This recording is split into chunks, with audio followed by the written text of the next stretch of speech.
La Segunda Guerra Mundial significó un gran impacto en las economías de todas las naciones. Este gran conflicto benefició a México, específicamente la participación de las potencias de ese periodo, como Estados Unidos y Europa. El hecho de que estas naciones poderosas se vieran involucradas en esta tensión mundial permitió que México tuviera que depender de las producciones nacionales, lo que impulsó la industrialización del país y un aumento significativo de su Producto Interno Bruto. Este aumento de hasta un 3.4% fue consecuencia de la implementación de un modelo denominado sustitución de importaciones, el cual implicó disminuir la compra de productos extranjeros para impulsar la industria nacional como actividad económica de relevancia. El modelo económico hacia adentro fue implementado en 1940 a 1958, dividiéndose en tres etapas importantes. La primera, de 1940 a 1958, el periodo de crecimiento con inflación. Este es el inicio de la industrialización en México.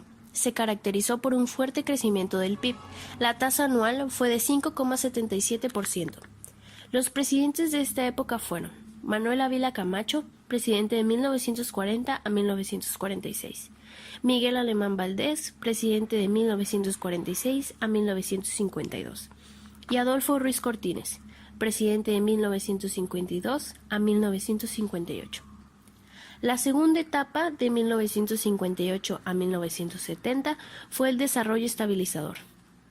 Esta fue un periodo de la economía mexicana que se vio caracterizada por un alto crecimiento de la producción, bajas tasas de inflación y estabilidad de cambio. Uno de los componentes más importantes fue que el gobierno gastó en la inversión en la infraestructura básica. Se apoyó a la actividad petrolera, la construcción de carreteras y se mejoraron los servicios de salud. Los presidentes de esta etapa fueron Adolfo López Mateo, presidente de 1958 a 1964, Gustavo Díaz Ordaz, presidente de 1964 a 1970. La última etapa, de 1970 a 1982, fue la etapa de crisis y agotamiento. Esta etapa comenzó como parte de la consecuencia de la fuerza militar aplicada en el movimiento estudiantil de 1968, mejor conocida como la Matanza de Tlatelolco. La economía entró en un periodo de crisis, la producción bajó drásticamente, la inflación se aceleró y el gobierno no pudo cumplir con las promesas iniciales de mantener el desarrollo estabilizado que se habían vivido durante los últimos 2 sexenios. Los presidentes de esta época fueron Luis Echeverría Álvarez, presidente de 1970 a 1976, y José López Portillo, presidente de 1976 a 1982.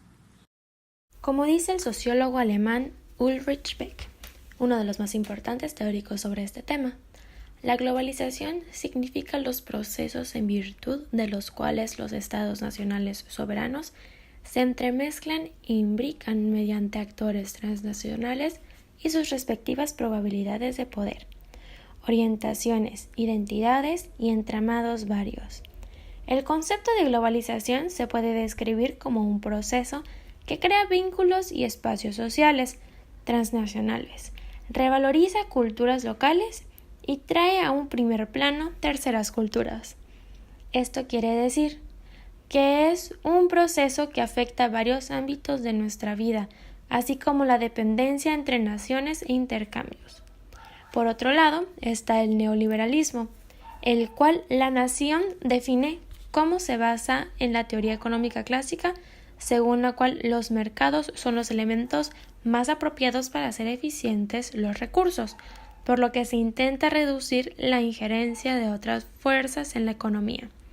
Estas otras fuerzas generalmente se refieren a los gobiernos, que, según se cree, impiden que los mercados lleguen al equilibrio.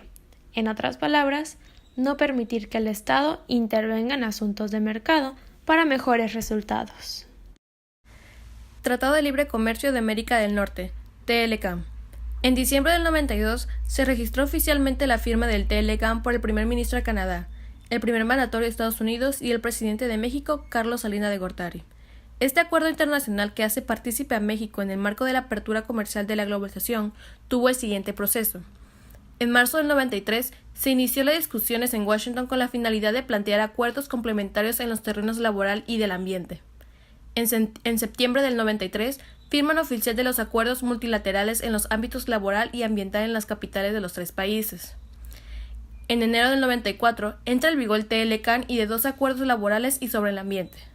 Finalmente, en noviembre del 94, Canadá y México firman un acuerdo de cooperación que concierne a la utilización pacífica de la energía nuclear. Uno de los tratados más importantes es el Tratado de Libre Comercio México-Unión Europea. Desde julio del 2000, quien entonces estaba a cargo el presidente Vicente Fox, México y la Unión Europea pusieron en vigor un Tratado de Libre Comercio, que forma parte del Acuerdo de Asociación Económica, Concertación Política y Cooperación de México-UE, el cual busca igualmente fomentar el diálogo político e intensificar la cooperación entre ambas partes. Este es el primer acuerdo de libre comercio entre el continente americano y el europeo, y ha generado un importante crecimiento en los flujos bilaterales del comercio y la inversión.